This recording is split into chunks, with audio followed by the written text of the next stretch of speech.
Yes. Okay.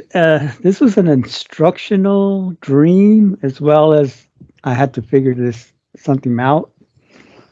Uh, in the dream, I woke up in which was downtown, the city, downtown where I live, and it was nighttime, and I was just standing there when all of a sudden Fox Mulder comes up to me, but instead of wearing his trench coat that he usually wears on the TV series of X-Files, he was wearing a beige one, like the old-fashioned secret agent types. And then he started talking to me. He said, "Okay, we're gonna. I mean, no," he said, "You're gonna have to understand this assignment, and it's part instructional, part you have to figure it out." And I said, "Okay." And then I realized that he wasn't moving his lips when he was talking to me. So all of a sudden I got the thought to blink. And when I blinked, all of a sudden, and I opened my eyes, I was in an apartment. The apartment, I was standing against the wall or the far side from where the entrance is. And the apartment seemed to be like between 30 and 40 feet long, which I thought was kind of long for an apartment. I mean, for the living room part of the apartment. And to my right was a kitchenette or a small kitchen.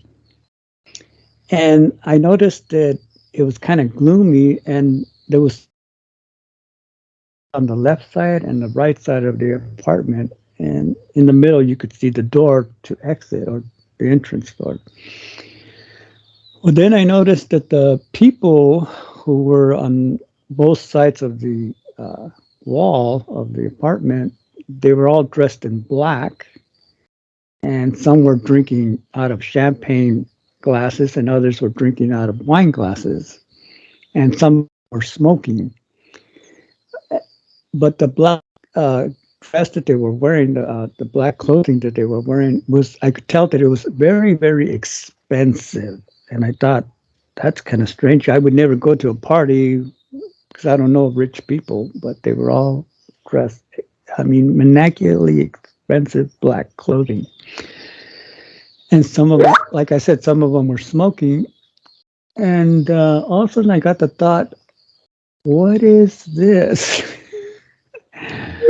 But then all of a sudden my eyes did something. They shifted or did something, and all of a sudden I saw these black floating looking balloons right in crisscrossing the apartment, the living room apartment. They looked like they were floating. They almost looked like those long balloons that you see at circuses or at carnivals where they make little animals out of them. But some of them were like 5 inches in diameter. Others were smaller, but they were crisscrossing from left to right. And I couldn't see if they were connected to the people or not. But then something said that I'm guessing my intuition said, you need to be very, very centered and very, very indifferent. And I said, okay. So I did it, and when I was doing it in a deeper centeredness, a deeper indifference, all of a sudden I heard a popping sound. But I didn't know if this popping sound was from the champagne or something that was within me. And all of a sudden I felt light as a feather. When I felt light as a feather, something said, okay, now you need to go through these black things that are floating in the air, which then I thought maybe they were taplines. But you need to go slowly. So I did. I walked slowly. And then when I got to the door, all of a sudden I was outside the door. And then when I said, oh, I'm outside the door, then all of a sudden I was back on the street where I first met Fox Mulder. And I didn't see him there, but I heard all this noise behind me. And when I turned around, that same level of apartment was having this big party and the lights were on. And I thought, oh, that's strange. It's not gloomy from the outside. And people were drinking and eating snacks and dancing and smoking funny cigarettes. And I thought, that's strange. It didn't look nothing like when I was inside. Well, then I turn around again because I feel someone coming, and it's Fox Mulder again, and he's talking to me again without moving his lips.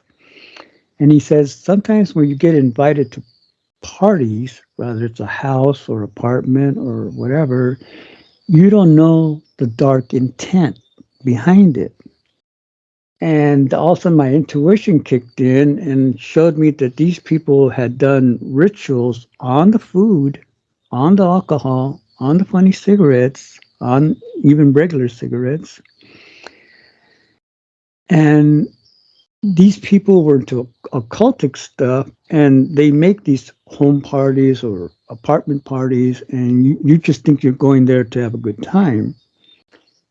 And so I was then thought, oh, I need to get out of a little piece of my essence is in all these parties that I ever went to, nightclubs, funerals, birthday parties, and night parties, that I need to pull them out. I need to pull my essence out of all these places. So when I woke up, I started to do the same exercise I did in the dream, was really deeply centered myself, really deeply indifference myself as much as I could, and then think of all the parties I ever went to and pull my essence out of there, whether I'm aware of it or not. But this time I didn't hear a popping sound. So, and then of course I invited Rebizar to help me with any tap lines. And so I was grateful for that. But then also I was shown that some people who have strong survival instincts, they're able to take their essence out of any place they go to. But even though they've been able to escape that, they don't realize that they're still tap lined. So that sort of like gave me food for thought, as the saying goes. But yeah, now I'm doing those exercises to pull myself out of places that I went that didn't realize they had dark intent or tap lining. That was my experience. Thank you.